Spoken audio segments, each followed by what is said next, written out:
Selamat pagi saudara-saudari yang dikasihi Kristus.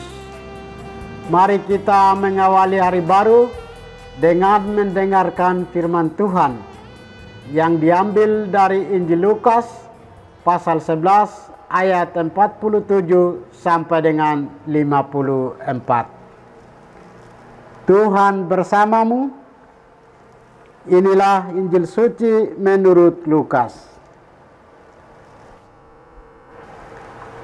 Sekali peristiwa, tatkala duduk makan di rumah seorang Farisi, Yesus berkata, "Celakalah kalian, sebab kalian membangun makam bagi para nabi, padahal nenek moyangmu lah yang telah membunuh mereka.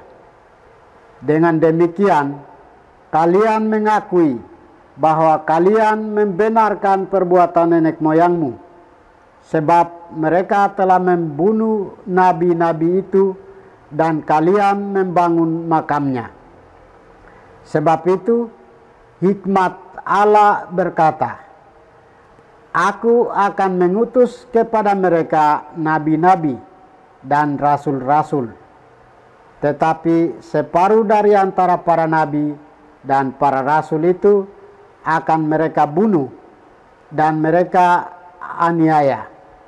Maka dari angkatan ini akan dituntut darah semua nabi yang telah tertumpah sejak dunia dijadikan, mulai dari darah Habel sampai kepada darah Sakaria yang telah dibunuh di antara Mazbah dan rumah Allah. Bahkan aku berkata kepadamu, semuanya itu akan dituntut dari angkatan ini. Celakalah kalian, hai ahli-ahli Taurat, sebab kalian telah mengambil kunci pengetahuan. Kalian sendiri tidak masuk ke dalamnya, tetapi orang yang berusaha masuk kalian halang-halangi. Dan setelah Yesus berangkat dari tempat itu, para ahli Taurat dan orang Farisi terus-menerus mengintai dan membanjirinya dengan rupa-rupa soal. Dengan itu, mereka berusaha memancingnya supaya mereka dapat menangkapnya berdasarkan sesuatu yang diucapkannya. Demikianlah sabda Tuhan. Saudara-saudari yang dikasihi Kristus, tema yang akan kita renungkan pada hari ini adalah pembodohan hidup beragama. Bacaan Injil hari ini, Yesus masih mengecam secara keras orang-orang Farisi dan ahli-ahli Taurat. Tuhan Yesus mengkritik keras ahli-ahli Taurat dan orang-orang Farisi karena cara hidup mereka yang tidak konsisten atau kontradiksi dengan iman antara ketaatan hidup beragama dan praktek hidup sehari-hari. Salah satu kritik yang disampaikan Tuhan Yesus adalah soal mengunci pengetahuan. Mungkin isi kritikan inilah disebut dengan istilah pembodohan hidup beragama. Pembodohan hidup beragama itu dapat tampak dalam beberapa hal, seperti menguasai dan tidak memberi akses sumber pengetahuan kepada orang lain, atau memberikan pengajaran yang tidak ditafsirkan sesuai pandangan kelompok atau pribadi. Dengan demikian, atas nama agama atau iman, masa dapat dikuasai dan digunakan sesuai keinginan dan kehendak kelompok. Tuhan Yesus menilai orang-orang seperti ini, dan terutama orang Farisi dan ahli Taurat, sebagai orang yang tidak sungguh-sungguh hidup seperti yang tercantum dalam hukum Taurat. Hati orang yang memiliki sikap dan tindakan seperti ini telah dibutahkan oleh kesombongan dan ambisi-ambisi duniawi. Hidup mereka bahkan semakin serakah. Akibat dari kepicikan hati, kita telah menghalangi kebenaran dan keselamatan yang sedang hadir dalam hidup kita. Saudara-saudari, orang Farisi dan ahli Taurat adalah orang-orang pandai.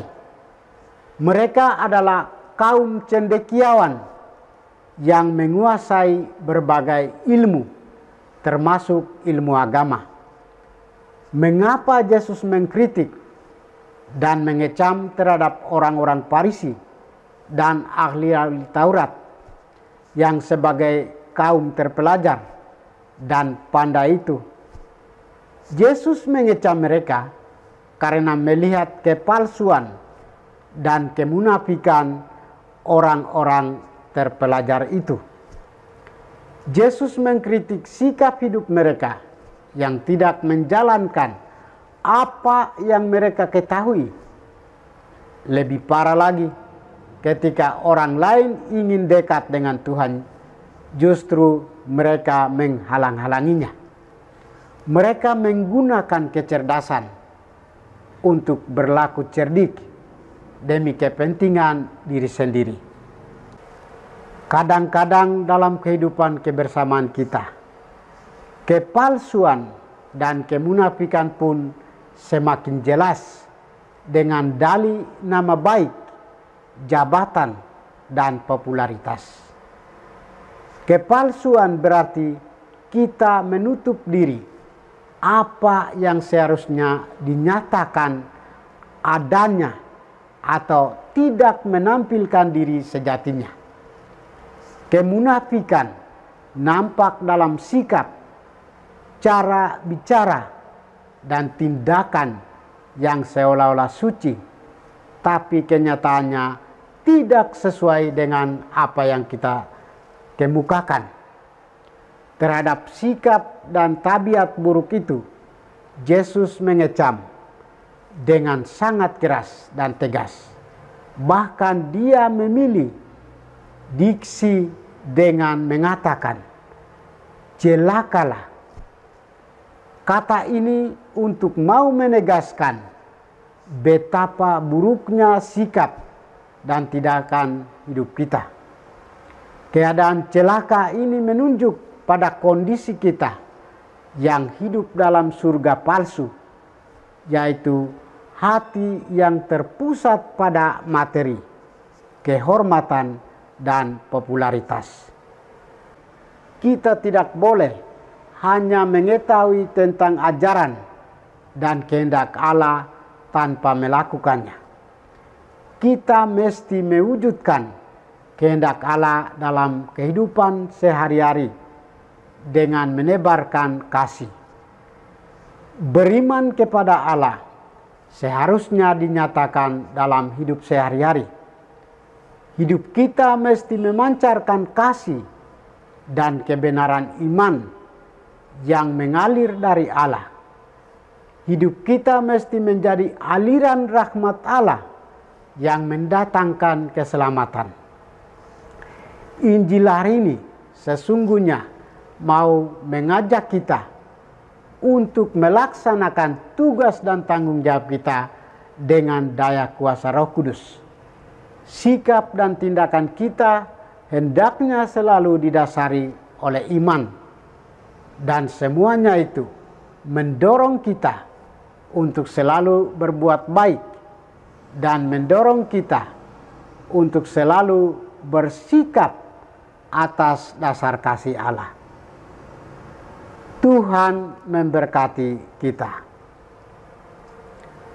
Marilah kita berdoa. Tuhan, pagi ini kembali kami naikkan syukur dan permohonan.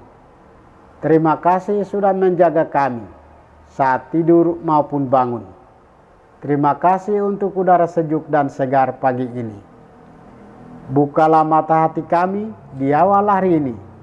Mampukan kami memandang kemurahan dan karya-Mu, serta memuji dan memuliakan-Mu melalui pekerjaan dan pelayanan kami hari ini.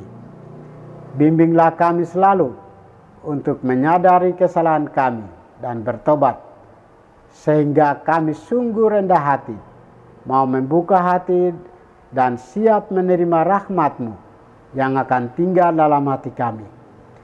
Kristus terang dunia, berkatilah keluarga-keluarga kami. Jadikanlah kami alat kasih-Mu, dan pantaskanlah kami menjadi hamba-Mu yang setia. Demi Kristus Tuhan dan pengantara kami. Tuhan bersamamu. Semoga kita sekalian, orang-orang yang kita kasih dan doakan, seluruh aktivitas kita hari ini dilindungi, dibimbing, dan diberkati oleh berkat Allah yang Maha Kuasa. Dalam nama Bapa dan Putra dan Roh Kudus. Amin.